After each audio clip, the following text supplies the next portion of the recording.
Well, here we are once again. On December 25th, 2023, I would get a DM from an anonymous person on Discord.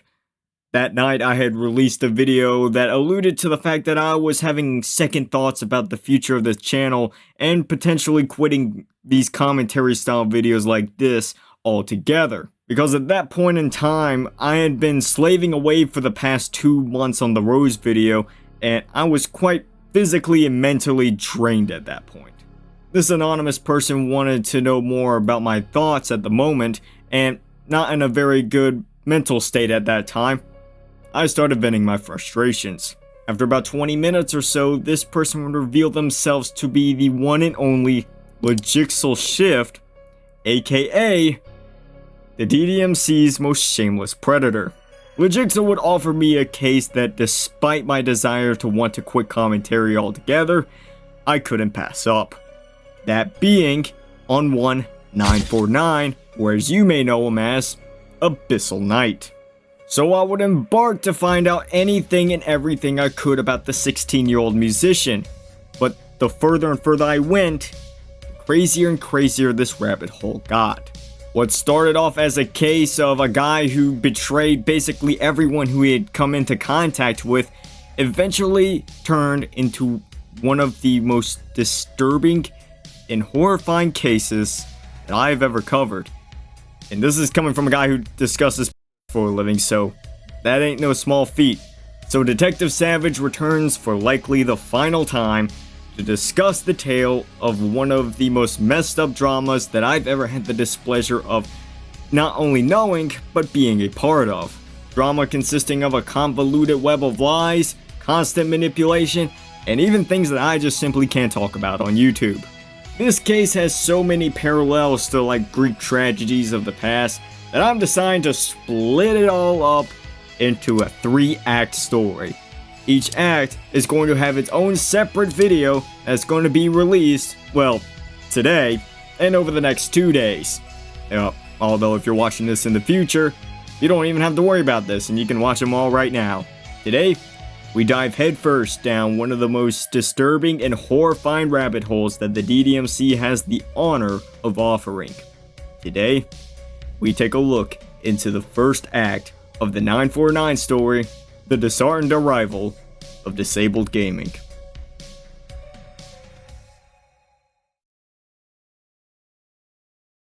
October 27th, 2020. A post would be made on this day to the r/DDLC mod subreddit from a now deleted user, announcing the first act of their mod titled Doki Doki Escape from Home. From reading the comments, the mod can be described as being very short, with some users saying that they beat it in under 15 minutes, with one user describing the plot as such. Natsuki decides to run away within the first 2 minutes of gameplay, already shows feelings for Sayori almost as soon as she enters her house. Sayori talks to herself that reveals her depression, has a nightmare that outright explicitly shows she wants to hang herself, and then Natsuki can make out with Sayori. Based on this account as well as the overall reception of the mod, it's safe to say that Escape from Home wasn't really good and was being made by someone that didn't have much experience writing a DDLC mod, or really any story for that matter. Well, everything that I just said was 100% true, as the creator of this mod was a young Abyssal Knight who back then went by the name Disabled Gaming, which this would be his debut into the DDMC. Little did he know how much he would come to regret that decision. It was shortly after this release that Abyssal would get into contact with a group of modders and visual novel developers that offered to help him with working on Escape from Home, and they would form a group called Disheartened Games, with Abyssal being the founder of the group and the lead on Escape from Home. The 3 notable names to remember from the Disheartened Games staff that are involved in all of this are Logixel, Shadow, and Rabid. Logixel would tell me to reach out to them for corroboration on what happened with Abyssal and the Disheartened team. I would reach out to the both of them and they would both give a similar testimony to Logixel's, and with Abyssal himself confirming that what they were saying was pretty much true, here is the Abyssal and Disheartened Games arc. Abyssal, at the beginning of his time as the lead of Disheartened, would have ownership of the Discord server as well as being the lead on Escape from Home, which in December of 2020 would get re-announced under a new name. The name that you probably know of it by now, that being Pyrrhic Pursuit. All was well and good, until a rift started to form between Abyssal and the rest of the team. The rift was caused due to Abyssal's laziness and overall unwillingness to contribute anything meaningful to Pyrrhic Pursuit or Disarmed as a whole. To get Abyssal to contribute, well, anything, Logixel would give him a couple of trials involving writing a basic visual novel script and drawing some sketches. Abyssal would be given a time frame to complete both of these, with the former given 3 weeks to complete. As you could probably guess, he failed to complete any of these, and he really didn't even try. He would start a project and then would quickly get bored of it and just spend the rest of his time fucking around and playing VR or some shit, I don't know. She's a baddie, and I should be able to bang her guts out without any outside interference, Your Honor. It's an American right, as you can all understand. When I say he was given these trials, I don't mean he was giving them back to back. It's not like he was told to write a summary of a visual novel script and then immediately go to drawing sketches or whatever. No, that's not how any of that worked. He was first tasked with writing the visual novel script. Some time would pass and Abyssal would pick up an interest in art, and Logixel would even try to train him and give him lessons and pointers on drawing and shit. I mean, it even got to the point where Abyssal transferred to an art school to learn more about art. And it's during all of this that Logixel would then give him the task of drawing the sketches to try and provide some value to Disheartened and Escape from Home and just anything at that point. But of course, that didn't really work out. Abyssal tried a few times and then just gave up and did basically anything else. Some more time would pass and Abyssal would pick up an interest in, well, his now interest, music production, in which Logixel told him to make some tracks for Escape from Home, which apparently were made, but have now been lost to time. As I assume Logixel has them somewhere, or they're in the Pyrrhic Pursuit project that hasn't been released yet. While this was definitely frustrating for the members of Disheartened to deal with, this wasn't the straw that broke the camel's back. That wouldn't come until March 10th, 2022. This is when Abyssal would bring forth the allegations of Logixel being in an inappropriate relationship with a minor to Shadow's attention, one of the names I told you to keep in mind earlier. And here's how that conversation went down. Question mark? Logixel dated a 15-year-old. He's a is what I'm saying. I know this is very sudden out of the blue, but I thought you should know. Dated, as in past tense? November 2021. Wasn't he like 19 at that point? Also, from what I'm aware, the girl left him. Sounds about right, lol. No, he was 20. If it's in the past, it's in the past. It's a bit disturbing given the age gap, but honestly, I'm not particularly concerned. Well, still thought you should know. Thank you for bringing it to my attention. I was going to tell you earlier, but I was chill with Logixel. Was being the key word, so I apologize for not letting you know sooner. It's whatever. So Shadow knew about the allegations 7 months prior and didn't care.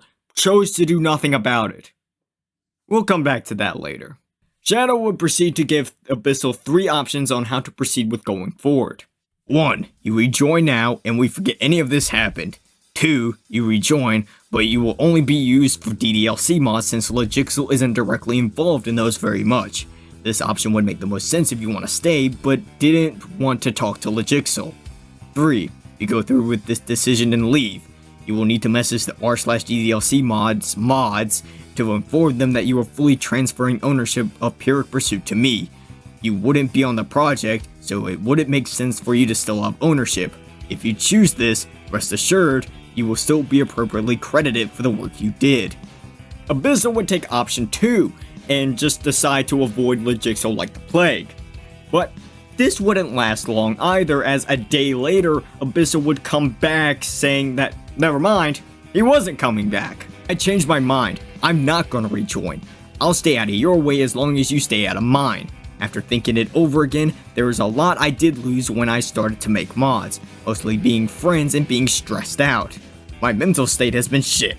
I'm out. But he would change his mind just 8 hours later, stating, "You know what, forget I sent that last message. I was in a pretty bad situation when I sent it. Also the reason I blocked you. I'm in a worse situation physically, but mentally I'm better. I'm keeping my half of ownership of Pyrrhic, and I will continue to work on Pyrrhic. I don't care if it's ambiance, music, or just a few sounds." Shadow by this point was absolutely fed up with Abyssal, and he would drop this nuke on him. "And exactly why? Pray tell, should we accept you back? I don't mean this to be mean-spirited, but exactly what did you think you would bring to the table?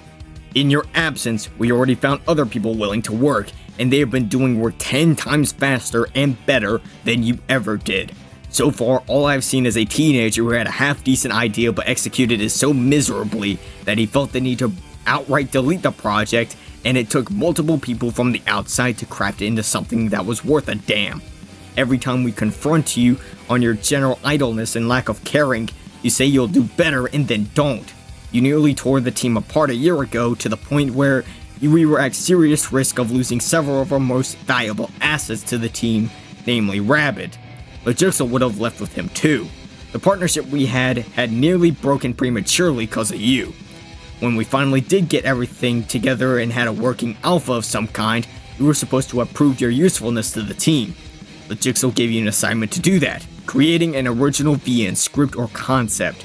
You want to see if you could simply write a basic coherent story. You had 3 weeks to do it. You begged for multiple extensions, and you received them. The final product? Nothing. You didn't even try. We tried to support you when you took up art. I took breaks off of work to come and teach you how to draw. Logixa provided you great art instruction. We set a goal for you, to make just a few half-decent sketches involving the proportions of the human body. You tried it 3 times, then put it down. You didn't provide any serious explanation as to why you stopped, even when your lead membership was at stake. You decided it was more important to play VR instead. When we did eventually demote you, your only response was a shrugging emoji.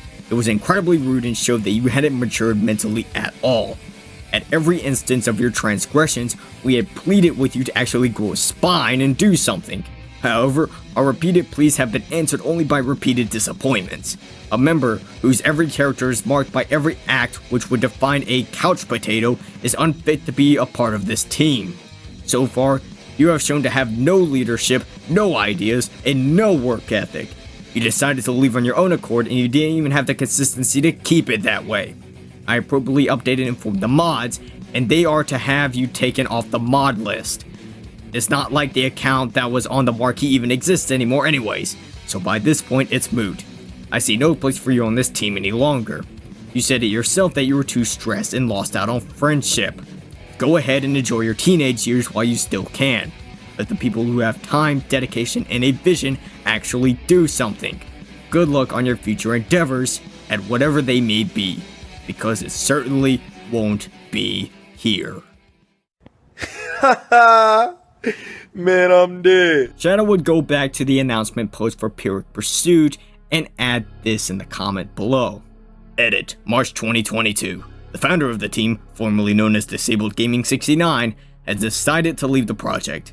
This does not mean the project is ending, but that his involvement has ended. He has decided to leave for personal reasons. We thank him for the time and effort that he has put in, and we wish him luck on his future endeavors. So just over a year after founding Disheartened Games, Abyssal would be unceremoniously booted from the project, officially ending the first act of the 949 story. Now, I know that all of this just seems like basic sub-community drama that isn't really warranting of a 3-part series, but the purpose of this video is to lay down the foundation of everything we're going to cover in the next 2 parts. The 2 key figures of this story have been placed on the board. Abyssal, the lazy impulsive kid who is the main character of this story, and Logixa, the guy who tried to help him, but would ultimately grow to resent him.